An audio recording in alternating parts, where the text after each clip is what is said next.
بسم اللہ الرحمن الرحیم۔ السلام علیکم دوستو، دنیا بھر کی خبروں میں آج آپ سنیں گے، لیکن اس سے پہلے اگر ہو سکے تو لائک اور سبسکرائب کا بٹن ضرور دبا لیں۔ شکریہ۔ پاکستان اب بھی ایک اہم اور قابل قدر اتحادی ہے۔ امریکہ اور یورپ میں ٹھن جانے کا خطرہ۔ ایران کے خلاف اسرائیل اور امریکہ نے پھر ہاتھ ملا لیا۔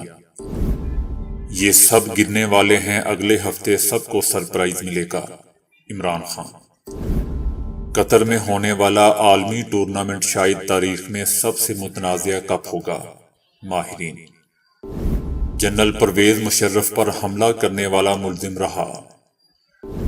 انڈونیشیا زلزلے میں اموات کی تعداد 46 ہو گئی۔ قطر میں ورلڈ کپ دیکھنے آئے 558 انگریزوں نے اسلام قبول کر لیا۔ روس کی موجودہ آمدنی میں پچھلے سال کے مقابلے میں بہت زیادہ اضافہ۔ امریکہ کا کہنا ہے کہ پاکستان اب بھی خطے میں ہمارا ایک اہم ترین اور قابل قدر اتحادی ملک ہے۔ امریکہ کا کہنا ہے کہ بھارت ایک عالمی شراکت دار جبکہ پاکستان ایک حساس خطے میں ہمارا قابل قدر اتحادی ہے۔ بھارت نہ صرف خطے میں بلکہ امریکی پالیسیوں اور مشترکہ ترجیحات کے اعتبار سے انڈیا عالمی سطح پر امریکہ کا ایک انمول شراکت دار ہے۔ امریکہ پاکستان کے دیرینہ تعاون کو قدر کی نگاہ سے دیکھتا ہے اور اس نے ہمیشہ ایک خوشحال اور جمہوری پاکستان کو امریکی مفادات کے لیے اہم سمجھا ہے۔ پاکستان میں داخلی سیاسی تبدیلیاں امریکہ کے ساتھ تعلقات میں تبدیلی نہیں آئے گی۔ پاکستان کو تخریب کاری سے نمٹنے اور افغانستان کو مستحکم کرنے میں ایک اہم اتحادی کے طور پر دیکھا جاتا ہے۔ یاد رہے دوستو کہ اپنے حالیہ بیانات میں امریکہ کا کہنا ہے کہ وہ اب پاکستان کو بھارت یا افغانستان کے نقطہ نظر سے نہیں دیکھتے بلکہ وہ پاکستان کو 220 ملین سے زیادہ آبادی والے جوہری صلاحیت کے حامل ایک اہم ملک کے طور پر تسلیم کرتے ہیں، جس کی سرحدیں خطے کے اہم ممالک بھارت، چائنا، ایران اور افغانستان کے ساتھ ملتی ہیں۔ پاکستان میں براہ راست غیر ملکی سرمایہ کاری کے سب سے بڑے ذرائع میں سے ایک امریکہ رہا ہے، جو پاکستان کی سب سے بڑی برآمدی منڈی بھی ہے۔ افغانستان میں استحکام پر پاکستان کے ساتھ مل کر کام کرنا چاہتے ہیں۔ گزشتہ دہائی کے دوران امریکہ اور پاکستان کے تعلقات کے کئی پہلو بدلے ہیں۔ ماہرین کے مطابق سب سے اہم بات یہ ہے کہ امریکہ اور بھارت کا اتحاد مستحکم ہوا ہے، جبکہ چائنا اور امریکہ کے درمیان کشیدگی اور تناؤ میں اضافہ ہوا ہے، جو اس جانب نشاندہی کرتے ہیں کہ چائنا پر قابو پانے کی امریکی خواہش نے اسے بھارت کے قریب کیا ہے۔ روس اور چائنا کے ساتھ جغرافیائی مقابلہ جس میں پاکستان اور افغانستان شامل ہے، پاکستان اور امریکہ کے پائیدار تعلقات کی بنیاد رکھنے کے لیے ایک مناسب لمحہ ہو سکتا ہے۔ امریکی ماہرین نے تجویز دی ہے کہ امریکہ اور پاکستان کے درمیان ایک معمولی لیکن عملی تعلقات ہوں اور دونوں افغانستان میں نہ صرف امن برقرار رکھنے کے لیے تعاون کر سکتے ہیں بلکہ افغان عوام کی تکالیف کو دور بھی کر سکتے ہیں۔ امریکی تجزیہ کاروں نے یہ بھی کہا کہ پاکستان میں اشرافیہ اور مقبول بیانیہ کی سطح پر بھارت اور امریکہ کے بارے میں رویے بتدریج بدلیں گے، اور مزید یہ کہ امریکہ اور پاکستان دونوں میں رائے عامہ دو طرفہ تعلقات میں رکاوٹ کا کام کرتی ہے۔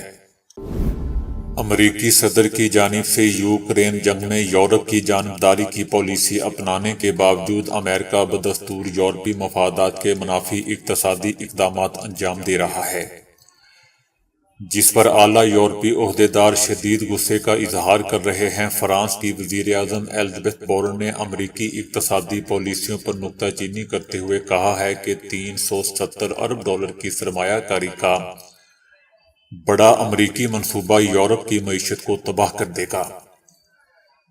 انہوں نے کہا کہ امریکہ کا یہ منصوبہ عالمی تجارتی تنظیم کے قواعد و ضوابط کے ساتھ بھی سازگار نہیں ہے اور ہم ہاتھ پہ ہاتھ دھرے بیٹھے نہیں رہیں گے۔ فرانس نے اس معاملے کو یورپی یونین کی سطح پہ اٹھانے کی دھمکی بھی دی ہے اور کہا جا رہا ہے کہ فرانسیسی صدر میکرون اپنے مجوزہ دورہ امریکہ میں امریکی حکام کے سامنے اس معاملے کو اٹھائیں گے۔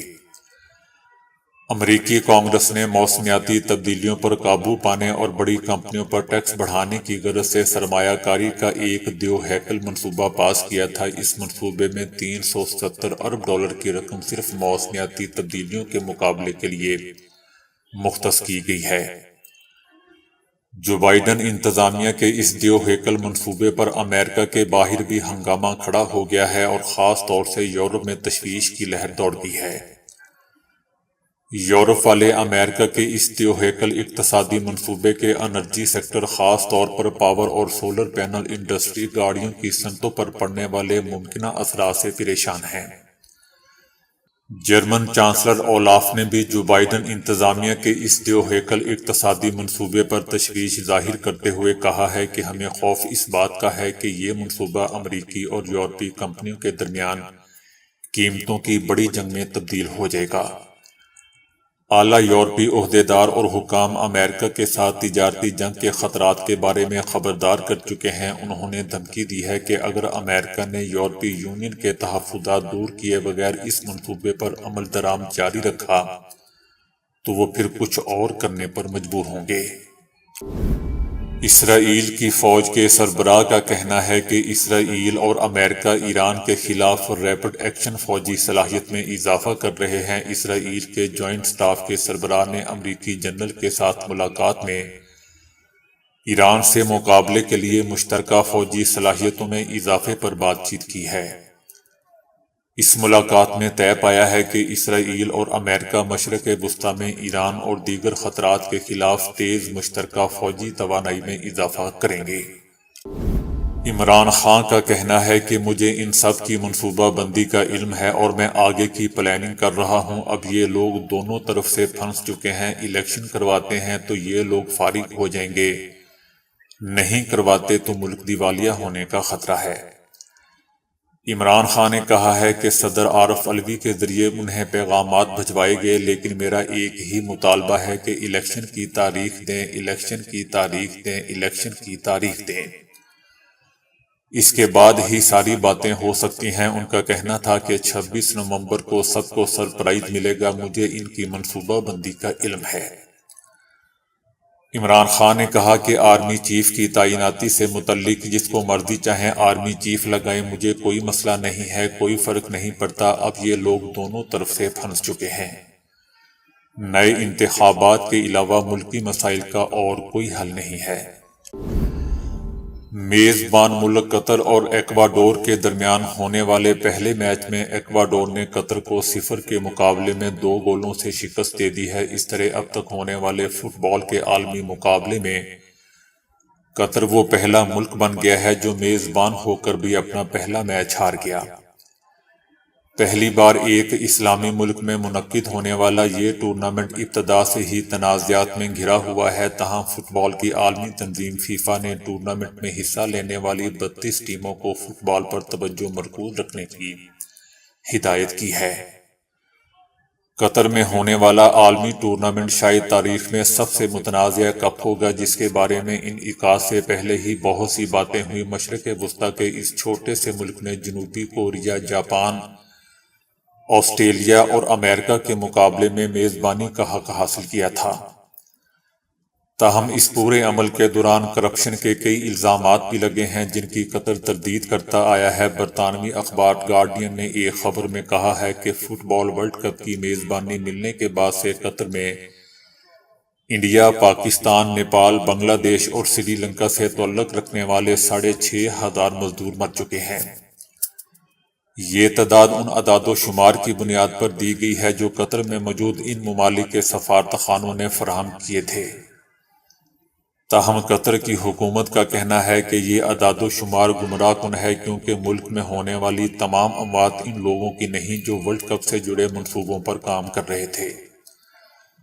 قطر حکومت کے مطابق ورلڈ کپ سٹیڈیمز کی تعمیر کے دوران صرف 37 اموات ہوئی ہیں، جن میں سے صرف 3 کام کی وجہ سے ہوئی تھیں۔ فیفا کے سابق صدر، جن کے دور میں قطر کو فٹ بال ورلڈ کپ کی میزبانی کے حقوق دیے گئے تھے، اس نے گزشتہ ہفتے کہا تھا کہ یہ فیصلہ ایک غلطی تھا۔ تاہم ٹورنامنٹ کے آغاز سے ایک دن پہلے فیفا کے موجودہ صدر نے مغرب پر قطر میں انسانی حقوق کے معاملے پر رپورٹنگ کے معاملے میں دوگلے پن کا الزام لگایا۔ انہوں نے دوحہ میں ایک غیر معمولی طویل پریس کانفرنس میں 1 گھنٹے تک بات کی اور قطر اور ٹورنامنٹ کا دفاع کیا۔ ایک اور تنازع حال ہی میں شروع ہوا ہے جب ٹورنامنٹ کی انتظامیہ نے صرف 2 دن پہلے اعلان کیا کہ شائقین فٹ بال اسٹیڈیم کی حدود کے اندر شراب خرید اور پی نہیں سکیں گے۔ ارجنٹائن میں 1978 کے فٹ بال ورلڈ کپ کے بعد یہ سب سے مختصر ورلڈ کپ ہوگا جو مجموعی طور پر 29 دن میں ختم ہو جائے گا۔ برازیل کو دوستوں فیورٹ قرار دیا جا رہا ہے، تاہم ارجنٹائن تیسری بار کپ جیتنے کے لیے دوسری فیورٹ ٹیم ہے۔ یاد رہے دوستوں کہ ارجنٹائن اس وقت 36 میچز میں لگاتار ناقابل شکست ہے۔ سپورٹس ماہرین میں سے 7 نے برازیل کے حق میں جبکہ 3 کے مطابق ارجنٹائن جیتے گا۔ 2 نے فرانس اور انگلینڈ کے حق میں صرف 1 نے ووٹ دیا۔ پاکستان سپریم کورٹ نے سابق صدر پرویز مشرف پر حملہ کیس کے ملزم رانا تنویر کو رہا کرنے کا حکم دیتے ہوئے وفاق اور پنجاب کی رہائی کے خلاف اپیلیں مسترد کر دیں۔ 3 رکنی بینچ نے ملزم کی رہائی کی درخواست کی سماعت کی۔ وکیل حشمت حبیب نے دلائل دیے کہ رانا تنویر کی عمر قید کی سزا پوری ہو چکی ہے۔ سزا پوری ہونے کے باوجود رانا تنویر کو رہا نہیں کیا جا رہا۔ عمر قید کی مدت 14 سال ہے۔ میرے موکل کو جیل میں قید تقریباً 20 سال ہو چکے ہیں۔ عدالت نے دونوں جانب کے دلائل سننے کے بعد فیصلہ سناتے ہوئے مجرم کی رہائی کا حکم دے دیا۔ تنویر حسین کو 31 دسمبر 2003 کو پنڈی ٹوٹل حملہ کیس میں گرفتار کیا گیا تھا۔ رانا تنویر کو 2005 میں سپریم کورٹ نے عمر قید کی سزا سنائی تھی۔ انڈونیشیا کے جزیرے جاوا میں زلزلے سے اموات کی تعداد 46 ہو گئی ہے جبکہ 700 افراد زخمی ہوئے ہیں، جبکہ مزید اموات کا خدشہ ظاہر کیا جا رہا ہے۔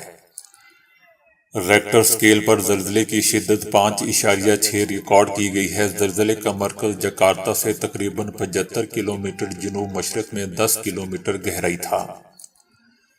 انتظامیہ کی جانب سے شہریوں کو ہائی الرٹ جاری کیے گئے ہیں اور کہا گیا ہے کہ مزید زلزلوں سے ہونے والے نقصان سے بچنے کے لیے عمارتوں سے دور رہیں۔ اس سال فروری میں 6.2 شدت کے زلزلے سے 25 افراد مارے گئے تھے اور 660 زخمی ہوئے تھے، جبکہ جنوری 2021 میں آئے زلزلے سے 100 سے زائد افراد مارے گئے تھے اور 7,000 کے قریب افراد زخمی ہوئے تھے۔ 2018 میں بھی آئے ایک زلزلے سے 550 افراد مارے گئے تھے۔ قطر نے فٹ بال ورلڈ کپ میں تبلیغ اسلام کا بیڑا اٹھا لیا۔ دنیا بھر سے درجنوں علماء اور اسکالرز کو تبلیغ کی ذمہ داری سونپ دی گئی ہے۔ ایونٹ سے پہلے ہی سینکڑوں انگریزوں نے اسلام قبول کر لیا ہے۔ فیفا ورلڈ کپ میں دنیا بھر سے سینکڑوں علماء کرام اور اسکالرز بلائے گئے ہیں جو کہ مختلف زبانوں میں تبلیغ کا فریضہ سر انجام دے رہے ہیں۔ 2000 مقامی علماء کرام بھی ورلڈ کپ کی ڈیوٹی کر رہے ہیں۔ ورلڈ کپ کے لیے قطر کی مساجد کے مؤذن تبدیل کر کے دلکش آوازوں والے مؤذن مقرر کر دیے گئے ہیں۔ تمام مساجد کو اسلامی میوزیم طرز پر پیش کر دیا گیا ہے جہاں کسی بھی وقت کوئی آ کر معلومات لے سکے گا۔ ملک بھر میں قرآنی آیات اور احادیث اور تاریخ اسلام کو نمایاں کرنے کے لیے فلیکس اور بل بورڈ لگا دیے گئے ہیں اور مختلف زبانوں میں قرآن مجید کے تراجم کی سہولت بھی دی گئی ہے۔ اسلامی تاریخ اور سیرت کی کتب بانٹی جا رہی ہیں۔ ہر اسٹیڈیم میں نماز کی نمایاں جگہ بنا دی گئی ہے۔ ڈاکٹر ذاکر نائک سمیت عالمی مبلغین کو مدعو کیا گیا ہے جن کے لیے خصوصی سہولیات فراہم کی گئی ہیں۔ قطر کی شاندار کافیوں کی وجہ سے ایونٹس کے آغاز سے پہلے اب تک تقریباً 558 کے قریب غیر مسلم انگریز اور دیگر شائقین اسلام قبول کر چکے ہیں اور امید ہے کہ ایونٹس کے اختتام تک یہ تعداد ہزاروں میں پہنچ جائے گی۔ یورپی یونین کی جانب سے ممکنہ پابندی اور محدود متبادل ذرائع کے پیش نظر تاجروں نے روسی ڈیزل ذخیرہ کرنا شروع کر دیا ہے۔ یورپی یونین 5 فروری تک روس سے درآمد ہونے والی پیٹرولیم مصنوعات پر پابندی عائد کر دے گا، جن میں سب سے زیادہ انحصار ڈیزل پر کیا جاتا ہے۔ ذخیرہ کیے جانے والے روسی ڈیزل کی مقدار میں 126% اضافہ ہوا ہے۔ یورپ کی گاڑیوں میں استعمال ہونے والے درآمد شدہ ایندھن میں سے 44% روسی ڈیزل تھا۔ یوکرین پر حملے سے پہلے ہی یورپ کا روسی ایندھن پر انحصار 50% کم ہو گیا تھا۔ تاہم ابھی بھی یورپ کو ڈیزل سپلائی کرنے والا سب سے بڑا ملک روس ہی ہے۔ روس کا متبادل تلاش کرنے کی صورت میں یورپی یونین کو تقریباً 500-600 بیرل ڈیزل یومیہ ذخیرہ کرنا پڑے گا، جو امریکہ، مشرق وسطیٰ اور انڈیا سے درآمد کیا جا سکتا ہے۔ روس کی موجودہ آمدنی میں پچھلے سال کے مقابلے میں بہت زیادہ اضافہ ہوا ہے۔ روس سے ایندھن سب سے زیادہ یورپی یونین نے تقریباً 85 ارب یورو میں درآمد کیا ہے، جبکہ چائنا نے 34.9 ارب یورو اور ترکی نے 10.7 ارب یورو میں ایندھن روس سے درآمد کیا ہے۔